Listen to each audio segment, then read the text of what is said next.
В нем не было ничего сверхъестественного. Был такой скромный парень. Первый раз он не пришел ко мне. Хоть он не был таким ярким футболистом, он не выделялся. Так что в «Шахтере» могли играть и Кварацхелия, и Мудрик. Мало кушала, очень мало. Он разозлился, плакал. Этим мячом забивал Хвича. Да, этим мячом. Я думаю, что потеря такого футболиста – это главная потеря. Это от Хуичи говорит, сказал, отдай Анзору.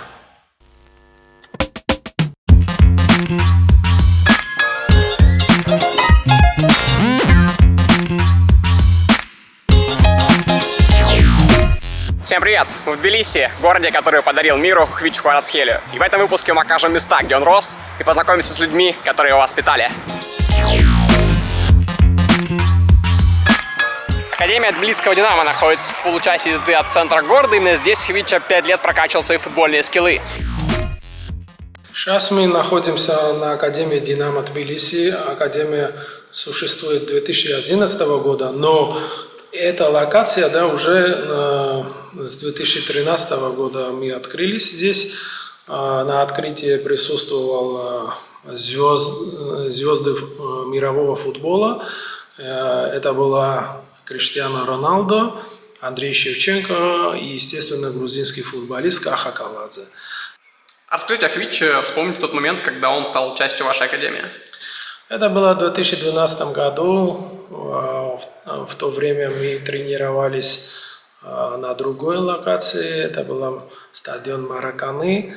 И в то время Хвича был как футболист приглашен на тестах. Впервые увидел Хвичу на Маракане, когда он пришел к нам на просмотр. В нем не было ничего сверхъестественного. Но он прогрессировал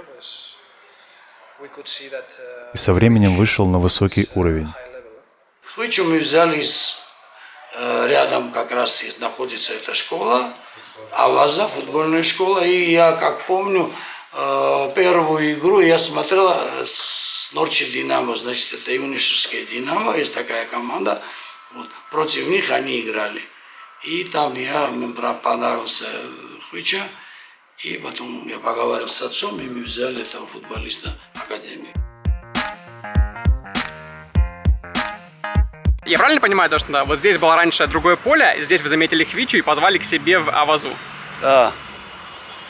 Он выделялся сильно, насколько был классный парень? Он на году старших тренировал я и выделял с ними тоже. Хороший парень был. И когда я со мной тренировался, я тоже в этом месте играл со мной. Сейчас играет. А когда перешел в Динамо, там иногда и защиту играл, иногда там. Потом уже 2 года, после 2 года уже он в этом месте играет, и Динамо тоже. Как сильно он выделялся? То есть прям возил всех своих сверстников, давал передачи, техничные? Да. Просто там это самый ребенок был. И это не могли отнять мяч. То есть все занятия, где был Хвича, все тренировки были вот здесь? Зеленый, что есть, там называют. Газон? Трава, да. Трава. Трава не было. Не было, просто песок был. Вот здесь 2 маленьких стадиона были, и там большой. То есть вот здесь было 2 поля небольших, 5 на 5, а там было поле 11 на 11. Они, Хвича был 2001 года рождения, а у меня были 2000. На год старше. То есть он, получается, занимался с пацанами? Там был такой скромный парень. Первый раз он не пришел ко мне. Потом на второй день я зашел туда, там поласковал его и давай, пойди ко мне там там твое года рождения, ребята, и пускай давай занимайся. И так начал у меня заняться. Хорошие парни были у меня там, хорошо играли, понравился и остался. И где-то 4 года у меня был. Он тренировался, играл. У нас там была плата, платили ребята, а я ему ничего не... Он не платил, и на сборах так возил. Он хороший парень был, Но он, хорошо получается, играл. сильно выделялся из-за этого? Да, и на год старшие ребята были у меня, и он и вообще даже не менялся, он все время играл там. Когда перешел в «Динамо», где-то 12 лет был. А там они давали играть 10 минут, 15 минут. Было так, что не играл. И после где-то прошел 2 года, и потом начали его в основном составе дать игру. Ну, когда у нас уже поле было плохое такое, отец говорит: Анзор, давай в «Динамо» я поведу. Я говорю: твой сын, что хочешь делать, что я могу делать. Как думаете, если у вас были бы условия лучше, если у вас было бы хорошее поле, он бы остался у вас?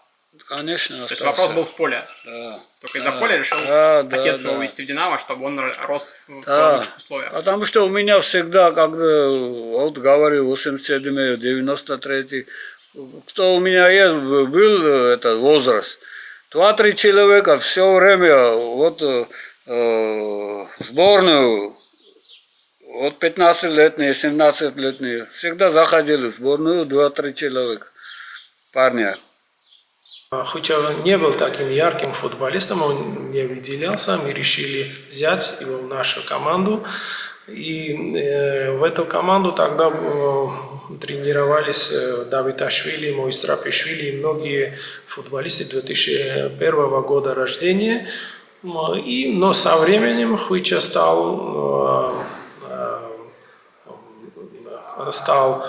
как сказать, он прогрессировал, и в 2016 году, когда мы провели первый международный турнир до России, да, я помню, тогда он не попадал в главную команду, которая участвовала в этом турнире, как «Динамо», в команде «Динамо» Тбилиси Академия.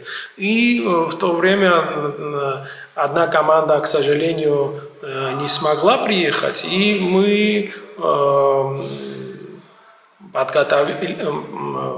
подготовили вторую команду, и во второй команде играл Хвича Кварацхели.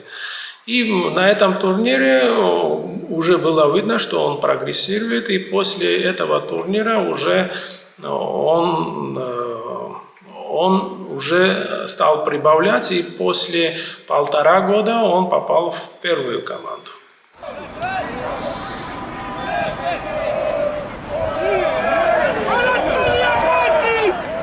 То работоспособность, которую он проявил в течение этих годов с 12 до 17, да, я думаю, что ни с кем не могу сейчас сравнить. Такой прогресс у кого-то было или не было, я не могу вспомнить. Я пропустил его эволюцию. Когда работал в «Шахтере», мне позвонил отец Зурико Давиташвили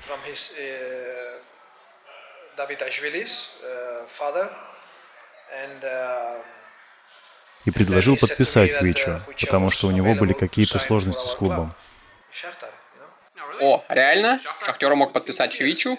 В каком году это было? Потому что об этом мало кто знает. Это было в начале 2019-го. Он уже ушел из «Динамо» или был близок к этому? Beginning of the 19. Yes. So the thing is, we could sign. Так что в «Шахтере» могли играть и Кварацхелия, и Мудрик, но мы упустили этот шанс. I call the scout, the chief scout, Я звонил you know, шеф-скауту and Шахтера Palkin also, и Палкину, and said to him that there were players, these players were available for us, and then но в ответ ничего. nothing.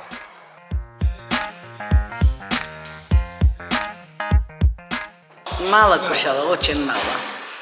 Ну, очень аккуратный, очень хороший. Это Кварацхелия.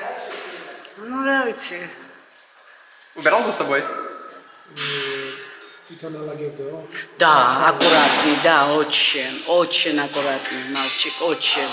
То есть воспитанный, прилежный, но мало кушает. Да. Единственный минус — мало кушает. Да, да. Спасибо большое. А покажешь, что у вас сегодня на обед? Да, конечно. А сегодня у меня есть наггетсы. Вот это наггетсы. Вот это наггетсы. Пиле, куриное пиле. Вот это. И есть гарнир. Вермишели. Так, и гречиха. Так. Первый есть. И есть первый супчик. Супчик, вот такие супчики.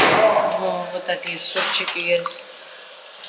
Овощи, да? Овощи. Компот, что-нибудь сладенькое есть? Компот горячий, потому что я успела. А это есть баклажан. А сладенького что-нибудь есть у вас? Сегодня Десерт. нет. Ужин есть сладкий, бананы, шоколады такие. Я сама сделаю печенье или кекс, или что. Тут скромненько, но мне кажется, все, что нужно, все есть. Поспать, сложить вещи. На турнире играли, международный турнир был, там это самое, Алма-Ата был, армянины были, и третье место заняли. И Хуича забил где-то 20 или 15 мячей. Это за сколько игр? Где-то 6 игр играли. И лучшего нападающего или лучшего бомбардира отдали другому. Он разозлился, плакал. Но они не так, как сказать, он разорвался, ну, Расстроился? да, расстроился. Почему не дали ему так? Я тоже так, в таком состоянии был. 2013 год,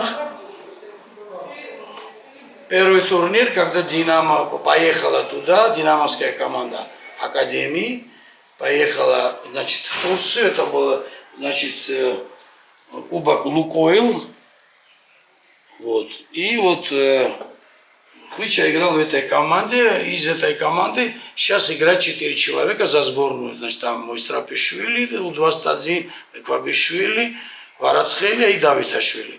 Вот я на память взял этот мяч тоже. Здесь как раз и вот еще остались вот эти, можно посмотреть, это самое там из Давиташвили, вот эти футболисты. Некоторые там подписи стерлись. Этим мячом забивал Хвича? Да, этим мячом, и это я храню, потом подарю, посмотрим.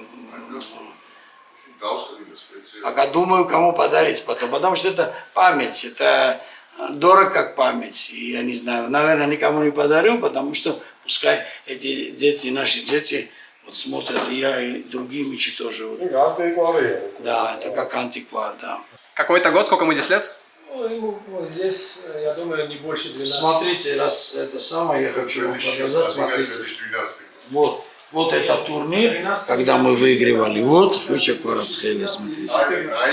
Вот этот Давиташвили, вот здесь очень многие играют за первую команду, значит, национальную, и за У-21 тоже. Вот, и он немножко, когда вырос, он играл здесь турнир имени Виталия Дараселия, смотрите. И вот когда он как раз в Болгарии, когда мы играли турнир, вот Хвича Кварацхелия, тоже интересная фотография, да? People in Georgia is much more passionate. Грузины одержимы футболом, они живут им. They live it if it's for good or for Их не bad, интересуют it's- средние there's no результаты, они стремятся к совершенству. Такая ментальность отражается на поле. Хвича, мне кажется, дал такую высокую планку, после которой любой молодой футболист, приходящий в Академию «Динамо», он хочет как минимум дорасти до этого же уровня. Как вот с этим бороться? Ну, вы же знаете, мы грузины, да, максималисты, да. Из-за этого все, ну, большинство родителей, они хотят увидеть своих сыновей в вот таких топовых клубах. Это все уже зависит не от самого ребенка, да. Это то, что грузины могут играть в футбол, это доказал и Хвича, и раньше Каладзе, и Арвеладзе, и Кингладзе, и многие талантливые футболисты, которые играли в европейских клубах. First of all, no one can be to have this Крайне type of сложно success достичь такого that успеха так quick. быстро. It's very difficult. So I would say that encourage them not to Я бы советовал stop молодым school, футболистам to не keep забрасывать школу, studying, продолжать because they учиться. will have more success, but, now everyone is Сейчас trying все to get пытаются the стать next новым Hvicha, Хвичей, and, но он that's уникален. unique, Отец Хвича рассказывал, что младший сын обещал Хвиче, что он станет лучше, чем Хвича. Как думаете, насколько реально? Да. Они в этом возрасте были у меня, и он лучше. Ну, получается, И сейчас... настырный, так наглый. А Хвича такой не был, он скромный парень, и на поле тоже так. Если мы сравниваем Хвичу и Торники, то Хвича более скромный парень, а Торники более наглый. И за счет этого такой наглости может добиться большего успеха. Да. Но это получается гены такие, раз два футболиста в одной семье рождаются, которые могут быть, один уже суперзвезда, а второй может стать, получается, Он гены хорошие. старший тоже был хороший, хорошо играл. Но он заболел там. И поэтому уже не тренировался. В 2018 году он покинул вашу систему. Как так получилось, что яркий футболист ушел бесплатно не в топ-клуб европейский, а в команду из чемпионата Грузии с явно меньшим бюджетом? К сожалению, это случилось так. В то время у него закончился контракт, и он не хотел продолжить. Но это решение семьи, так что я не могу ничего сказать, добавить это. Ну, вы пытались как-то поговорить с его агентом, потому что у агента сомнительная Конечно, репутация. в клубе у нас работает структура, я имею в виду спортивный директор, генеральный директор, сам владелец, президент клуба. Все включились в это дело, чтобы продолжить контракт, но, к сожалению, мы не смогли. Можете ли вы сказать, что клуб сделал все, что от него зависело, чтобы сохранить Хвичу? Я думаю, что да, больше, чем. Ну, это вопрос денег или желания играть, или агент задурил голову молодому футболисту? Я думаю, что все это вместе. Последний вопрос. Потеря Хвича – это самое большое разочарование? То есть понятно, что это не ваше, не из-за действия клуба он покинул клуб, так решил агент, его семья и так далее. Но в целом то, что ушел такой большой футболист, который, как мы сейчас его знаем, это самое большое разочарование для Академии «Динамо» за то время, что есть прекрасная база, где мы сейчас находимся. Ну, я думаю, что потеря такого футболиста – это главная потеря. Возможно, вы придумали какую-то тактику на будущее, чтобы таких случаев больше не происходило? Да, мы сейчас делаем кое-какие превенции, чтобы футболист... Ну, главное, то, что мы работаем с футболистами, да, индивидуально, и они должны играть во вторую команду, после академии перейти во вторую команду, а потом в первую команду, потому что это все делается для развития футболистов, и они должны понимать, что без первой команды, да, в юных возрастах так нелегко попасть потом в европейскую команду. Сейчас вы с ним общаетесь, возможно, он вам присылает футболки, мячи, там, не лично вам, а пацанам из академии. Как-то он сохранил связь с тем местом, где провел большую часть своего детства? Я не могу так сказать. Наверняка у него нет времени, потому что часто приходил себя, но здесь часто приходят Чаквитадзе, Гагнидзе, которые играют сейчас в «Динамо-2», и те другие футболисты, которые уже радуют не только динамовцев, но и грузинских болельщиков. Помогает он команде? Нет, пока нет. Он меня, отец, перед Новым годом ко мне приехал домой, позвонил. И говорит, где-то 2500 лари. Дал мне это от хуичи, говорит, сказал, отдай Анзору, чтобы Новый год встречу хорошо. У нас есть связь больше с отцом, конечно, и когда мы ездили, сейчас мы были, значит, на турнир в Италии, они мне просто отец немножко болел, они хотели приехать туда, они, конечно, телефоном, значит, и благодарность, что они приехали в Италию, и самые теплые слова, и слова благодарности, и слова поддержки, они все они присылали, я могу показать. Так что Верю в нас. Ему некогда было приехать, потому что они в то время играли против Интер, понимаете? Так что есть связь с ними, и нормальная связь, и они все время спрашивают, как дети, как у них успехи и так далее, да.